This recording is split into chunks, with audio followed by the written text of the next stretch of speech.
ನಮಸ್ತೆ ma'am. Hi, ನಮಸ್ತೆ. Ma'am, Shri Lakshmi ಯಂತ್ರದ ಬಗ್ಗೆ ಸ್ವಲ್ಪ ವಿವರಣೆ ಕೊಡ್ತೀರಾ? ಯಾಕಂದ್ರೆ ತುಂಬಾನೇ ಸೇಲ್ ಆಗ್ತಾ ಇದೆ ಇದು. ಬಟ್ ಆನ್ಲೈನ್ ಕ್ಲೈಂಟ್ಸ್ ಮೆಸೇಜ್ ಮಾಡಿದ್ದಾರೆ, ಬಟ್ ಅವ್ರಿಗೆ ಏನಕ್ಕೆ ಇದು ಯೂಸ್ ಮಾಡೋದು ಅನ್ನೋದ್ರ ಬಗ್ಗೆ ಐಡಿಯಾ ಇಲ್ಲ. ಇದ್ರ ಬಗ್ಗೆ ತಿಳಿಸ್ಕೊಟ್ರೆ ತುಂಬಾ ಚೆನ್ನಾಗಿರುತ್ತೆ. ಖಂಡಿತವಾಗ್ಲೂ ಇದು ಶ್ರೀ ಲಕ್ಷ್ಮಿ ಯಂತ್ರ ಅಂತ. ಇದು ನಿನ್ಗೆ ಗೊತ್ತಿದೆ, ಹಾರ್ಟ್ ಕೇಕ್ ಥರ ನಮ್ಮಲ್ಲಿ ತುಂಬ ಸೇಲ್ ಆಗ್ತಿದೆ. ಬಟ್ ಇದು ಆನ್ಲೈನ್ ಕ್ಲೈಂಟಿಗೆ ಇರ್ಬೋದು, ಇಲ್ಲ ಗೊತ್ತಿಲ್ಲದೆ ಇರೋರು ತಿಳ್ಕೊಳ್ಳಿ. ಇದನ್ನು ಮನೆಯಲ್ಲಿ ಇಡೋದ್ರಿಂದ ಮನೆಯಲ್ಲಿ ಯಾವುದೇ ಒಂದು ನಕಾರಾತ್ಮಕ ಶಕ್ತಿ ಹೊರಗಡೆ ಹೋಗುತ್ತೆ, ಹಾಗೆ ಸಕಾರಾತ್ಮಕ ಶಕ್ತಿ ಒಂದುಗೂಡ್ತಾ ಬರುತ್ತೆ. ಇವನ್ ಮನೇಲಿ ಹಸ್ಬೆಂಡ್ ವೈಫ್ ಇರ್ಬೋದು, ಮಕ್ಕಳ ಜೊತೆಯಲ್ಲಿ ಯಾವುದೇ ಒಂದು ರಿಲೇಷನ್ಶಿಪ್ ಕೂಡ ಏನು ಪ್ರಾಬ್ಲಮಲ್ಲಿ ಇರೋವಂಥವ್ರಿಗೆ, ಮತ್ತು ಎಲ್ಲದಕ್ಕಿಂತ ಮುಖ್ಯವಾಗಿ ಹಣಕಾಸಿನ ಸಮಸ್ಯೆ. ಇವತ್ತು ಪ್ರತಿಯೊಬ್ಬ ಮನುಷ್ಯನಿಗೂ ಹಣಕಾಸಿನ ಸಮಸ್ಯೆ ಇದೆ. ಅಂಥವರು ಈ ಲಕ್ಷ್ಮೀ ಯಂತ್ರವನ್ನು, ಶ್ರೀ ಲಕ್ಷ್ಮಿ ಯಂತ್ರವನ್ನು ಮನೇಲಿ ಇಡೋದ್ರಿಂದ ತುಂಬ ಒಳ್ಳೆಯದಾಗುತ್ತೆ.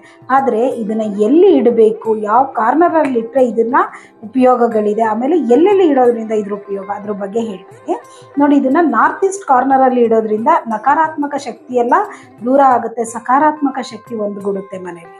ಹಾಗೆ ದೇವ್ರ ಮನೆಯಲ್ಲಿ ಇಡೋದ್ರಿಂದ ಒಂದು ಪಾಸಿಟಿವ್ ವೈಬ್ ಶುರುವಾಗುತ್ತೆ. ಹಾಗೆ ನಿನ್ನ ಕ್ಯಾಶ್ ಕೌಂಟ್ರಲ್ಲಿ ಈ ಲಕ್ಷ್ಮೀ ಯಂತ್ರವನ್ನು ಇಡೋದ್ರಿಂದ ಹಣದ ಹರಿವು ಜಾಸ್ತಿ ಆಗ್ತಾ ಬರುತ್ತೆ. ಆದರೆ ಇದನ್ನು ಯಾವತ್ತು ಇಡಬೇಕು? ಶುಕ್ರವಾರದ ದಿನ ಇದನ್ನು ಕ್ಲೀನ್ ಮಾಡಿ ಶುಕ್ರ ಹೋರದಲ್ಲಿ ಇದನ್ನು ಪೂಜೆ ಮಾಡೋದ್ರಿಂದ ತುಂಬ ಒಳ್ಳೆಯದಾಗುತ್ತೆ. ಹಾಗೆ ಹೆಣ್ಣು ಮಕ್ಕಳು ಶುಕ್ರವಾರ ಬೆಳಿಗ್ಗೆ 6 ರಿಂದ 7 ಗಂಟೆ ಒಳಗಡೆ ಇದನ್ನು ಇಟ್ಕೊಂಡು, ಲಕ್ಷ್ಮೀ ಯಂತ್ರವನ್ನು ಇಟ್ಕೊಂಡು ನೋಡಿ, ಈ ರೀತಿಯಲ್ಲಿ ಇಟ್ಕೊಂಡು ಓಂ ಶ್ರೀಂ ಕ್ಲೀಂ ಮಹಾಲಕ್ಷ್ಮಿಯೇ ನಮಃ 108 ಇರ್ಬೋದು, ಇಲ್ಲ 21 ಟೈಮ್ ಇರ್ಬೋದು, ಇಲ್ಲ ಒಂದು 8 ಟೈಮ್ಸ್ ಇರ್ಬೋದು. ಇದನ್ನು ಹೇಳ್ಕೊಳ್ಳೋದ್ರಿಂದ ಅವ್ರಿಗೆ ಒಂದು ಪಾಸಿಟಿವ್ ವೈಬ್ ಶುರುವಾಗುತ್ತೆ. ಇದನ್ನು ಪ್ರತಿಯೊಬ್ಬರು, ನಿನಗೆ ಗೊತ್ತಿದೆ ಎಷ್ಟೋ ಜನ ಬಂದು ಹೇಳ್ತಿದ್ದಾರೆ ಇದ್ರ ರಿಸಲ್ಟ್ ಹೇಗಿದೆ ಅಂತ. ಖಂಡಿತವಾಗ್ಲೂ ಯೂಸ್ ಮಾಡಿ ಇದನ್ನು. ಹಾಗೆ ಈ ಲಕ್ಷ್ಮೀ ಯಂತ್ರ, ಶ್ರೀ ಲಕ್ಷ್ಮೀ ಯಂತ್ರ ಯಾರ್ಯಾರಿಗೆ ಬೇಕೋ ಕೆಳಗಡೆ ಕೊಟ್ಟಿರ್ತಕ್ಕಂಥ ನಂಬರ್ಗೆ ನೀವೆಲ್ಲರೂ ಮೆಸೇಜ್ನ ಮಾಡಿ ತಗೊಳ್ಳಿ.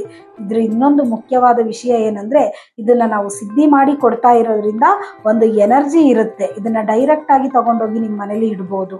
ಹಾಗಾಗಿ ಇದನ್ನು ಪ್ರತಿಯೊಬ್ಬರು ಇದರ ಯೂಸ್ನ ಮಾಡ್ಕೊಳ್ಳಿ. ಈ ಲಕ್ಷ್ಮೀ ಶ್ರೀ ಯಂತ್ರವನ್ನು ನಿಮ್ಮ ಮನೆಯಲ್ಲಿ ಪ್ರತಿಯೊಬ್ಬರು ಮನೆಯಲ್ಲೂ ಇರೋದ್ರಿಂದ ತುಂಬ ಒಳ್ಳೆಯದಾಗುತ್ತೆ. ಧನ್ಯವಾದಗಳು.